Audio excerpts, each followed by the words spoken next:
taking the lead, or we'll have to take care of it? You got it?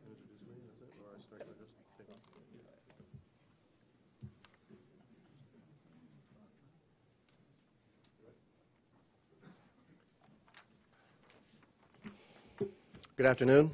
My name is Carlos Jimenez. I'm the mayor of Miami-Dade County. I'd like to take the opportunity to welcome Governor Rick Scott to Miami-Dade County. We appreciate you being here, Governor. Although the tragic events from almost 2 weeks ago took place in Broward County, we are one South Florida community. We are neighbors, and we all mourn the loss of life at Marjory Stoneman Douglas High School in Parkland. Our police director, Juan Perez, offered any assistance to Broward Sheriff Scott Israel and Broward Sheriff's Office as soon as the shooting occurred, and we will continue to support our neighbors in Broward County.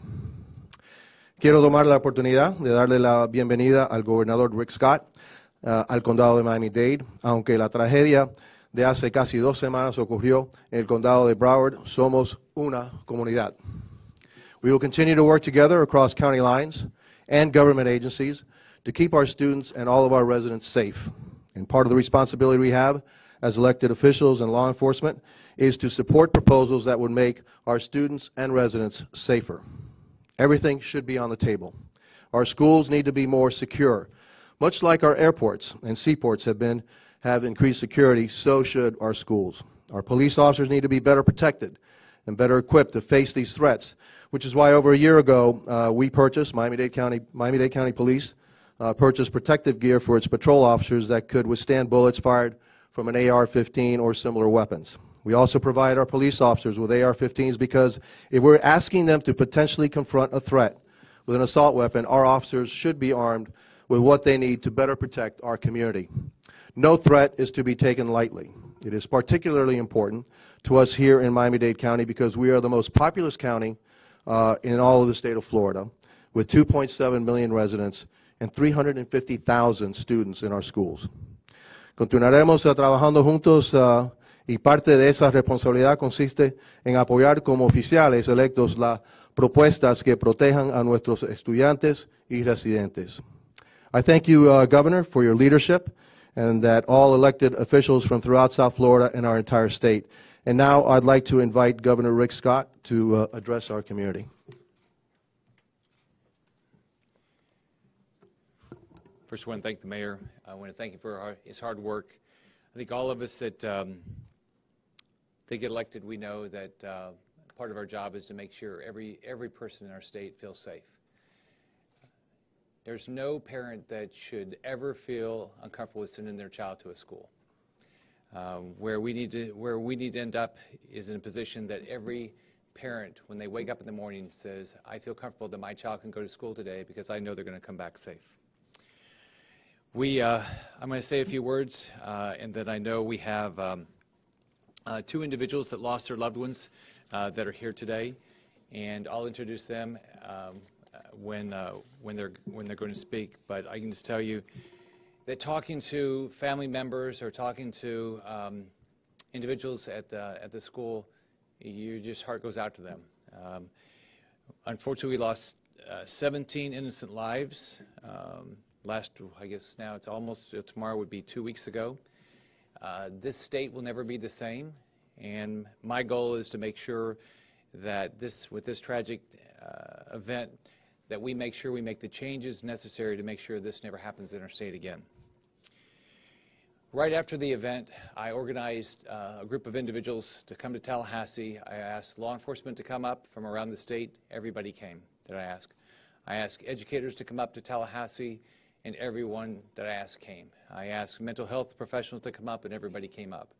And we sat down and we came up with ideas that we thought would work to change the direction of the state and make sure our schools are safe. In the meantime, we were meeting with parents, family members that lost their loved ones, and students. I want to thank everybody for their active engagement in making sure this never happens again. We have a little less than 2 weeks now to go in this legislative session.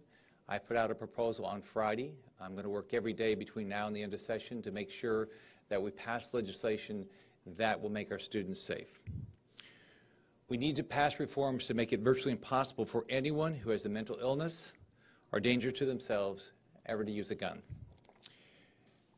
In our state, we're in a good position because we have budget surpluses now. My plan is to spend $500 million to make our schools safe, to invest the dollars in mental illness to make sure this never happens again.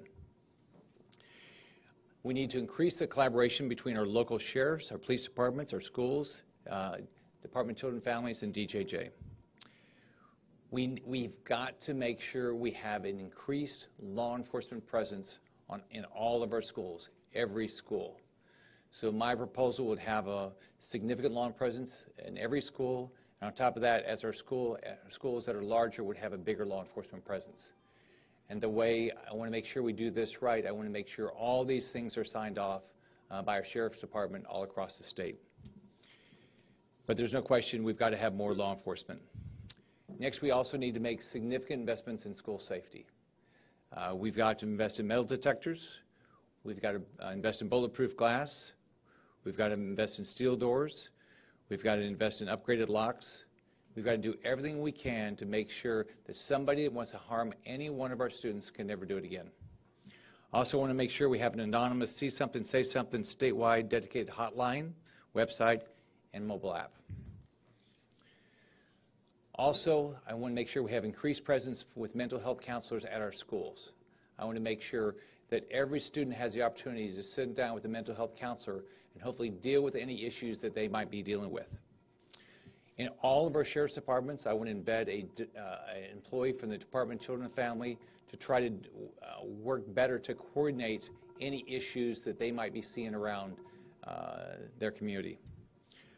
I'd like all of our schools to have a threat assessment team to meet on a monthly basis, which will include our principal, a teacher, local law enforcement, employee of Department of Children and Families, and DJJ. My goal is to make massive changes in school safety, significantly increase mental health resources, and keep the guns out of anybody that's dealing with mental illness or is potentially a threat to themselves or others. There's nothing more important to make sure these schools are safe. I am a father and I'm a grandfather. The first thing when something like this happens, you think, how could you deal with it? And unfortunately, we have 17 families that are dealing with the fact that they lost their loved one. We had individuals that shot and are still getting better. And then we have an unbelievable number of families and students that are concerned about the safety of their schools. But I'm going to do everything I can over the next week and 5 days or so. We are going to get a good bill passed this session. We're going to get the funding, and we're going to make sure this doesn't happen again in our state. I want to thank, we have 2 parents here today, and I can tell you both of them want to make sure that this never happens to another family. So the first person I want to introduce is Andy Pollock. Andy lost his daughter, Meadow. If you look at the pictures of Meadow, she was a beautiful young lady. If you talk to, whether you're talking to Andy or his 2 sons or everybody around, everybody said Meadow was one of the most beautiful individuals you could ever meet inside and outside. So I personally don't know how Andy's doing it, but I know that he has an unbelievable passion to make sure that this doesn't happen anywhere in our state, but his goal is to make sure this never happens in our country again. The father of Meadow, Andy Pollock.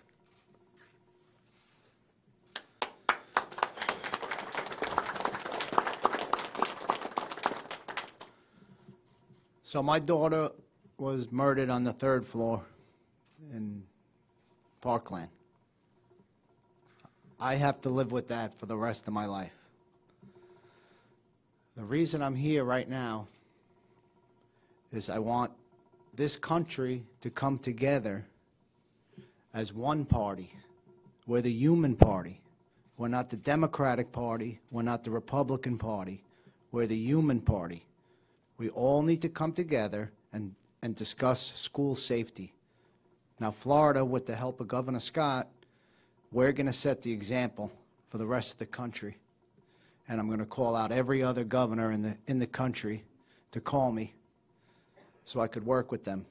Because you see me here? I don't want to do this. But you guys, look at me. I want to be the last father of a murdered kid that's ever in this country. That's it. This is me. I'm the last father. Everyone's going to say, yep, that's the last. That was his daughter that died. That was the last one. So Friday, they're going to meet, and we're going to pass this bill. And I'm going to oversee a lot of it, a lot of the security. And I'm going to make sure every school is safe for our kids, because it's all about our kids. And that's our most precious commodity, is our children. So I'm the last one, and that's it. So reach out to me, and I'm going to help everyone. Thank you.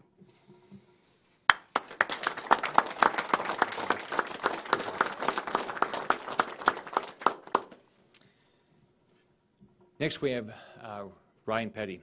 I had the opportunity to meet Ryan after the hurricane, after Irma, because his family went both down to Everglades City and down to the Keys to try to help others in need. And so Ryan and his son I met in Everglades City, I guess a little over a year ago. Oh, not a year, that wasn't even a year ago, was it? A few months ago. Yeah. This job is, things go so fast in this job. So unfortunately for Ryan, he lost his beautiful daughter also. Elena was a sweet girl. If you went to the funeral and met some of the individuals there, the things that they talked about, she was just a wonderful young lady that was active in their church, and I can't imagine what the entire Petty's family is going through. Ryan Petty.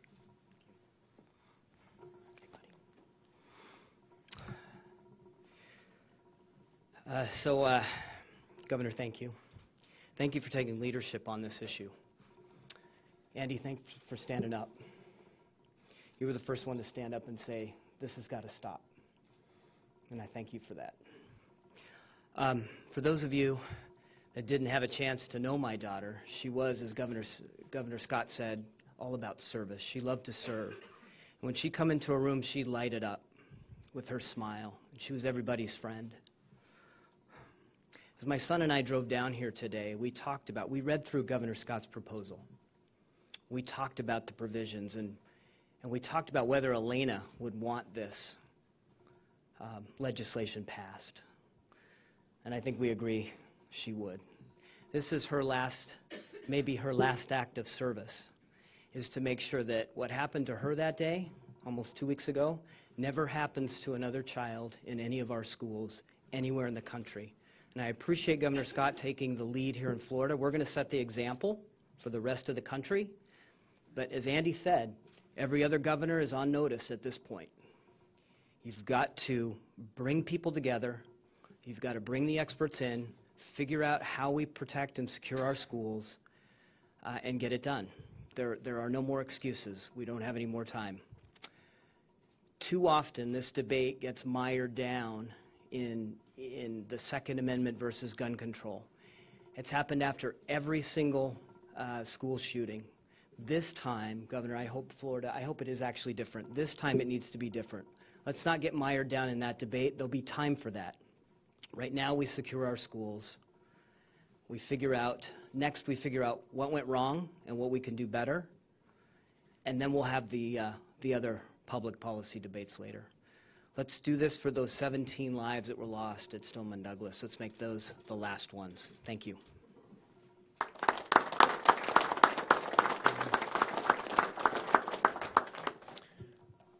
I want to thank Ryan. I want to thank Andy. But here's our goal. We have a week and 5 days or so, 4 days or 3 days left in session. Every one of us, this is important to us. You know, we have daughters and sons and grandchildren and nieces and nephews and brothers and sisters. It's very important that we get a good bill done that makes sure that our children are in a position that they're going to be safe. So I hope everybody will call their House and Senate members and let them know the importance of making the right things happen, so we can start the process of making sure that every school is safe and the people that shouldn't have access to a gun don't have access to a gun. So I want to thank the mayor for hosting us here today. I want to thank everybody in law enforcement that works hard to keep us safe every day. I always think there's sort of 3 jobs as governor. Help people get a job, make sure people can get a good education, and work with others to keep everybody safe. So, can we just take questions here? Okay. We'll be glad to take any questions anybody has here. Governor, you have said that you don't want to arm teachers, but the legislature is discussing a Marshall program to arm some trained school personnel. Would you be in favor of training school personnel that are not teachers to be armed? First off, I'm working with the legislature to try to make sure the bill that passes is a bill that we're all going to be proud of, that's going to make a difference. I've been very vocal that I don't believe we should be arming our teachers. We should be focused on arming law enforcement. So my focus is how do we make sure that we have the resources to where our law enforcement are trained and they can do the job. So my focus is arm law enforcement and let teachers teach. Would you veto a bill that includes the Marshall program then? I'm going to review whatever makes it to my desk. I'll review it at that time, like I do every other bill that gets to my desk. Governor, you voted AR-15s on the street. Say again? Why is it important to keep assault rifles on the street?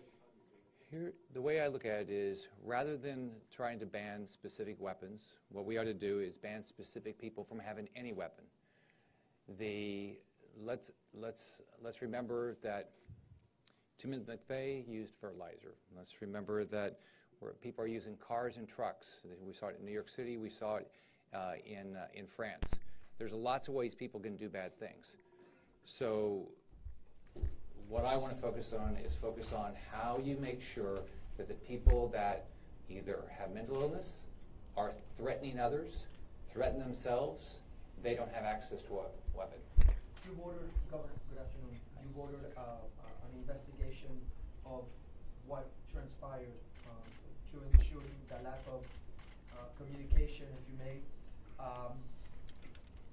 Broward Sheriff's Office, Coral Springs Police, should DCF be part of that investigation as well? And obviously, if you ordered an investigation, you noticed that something went wrong. Well, first off, what I've asked the FDLE to do is investigate the response and what the Broward Sheriff's Department did. What DCF has already done, they've completely released all their information. They had to go to court to do it, but they released their timeline and everything how they were involved. Governor, there are calls from some state leaders for the Broward Sheriff to resign and for you to get involved in a process where he would be removed.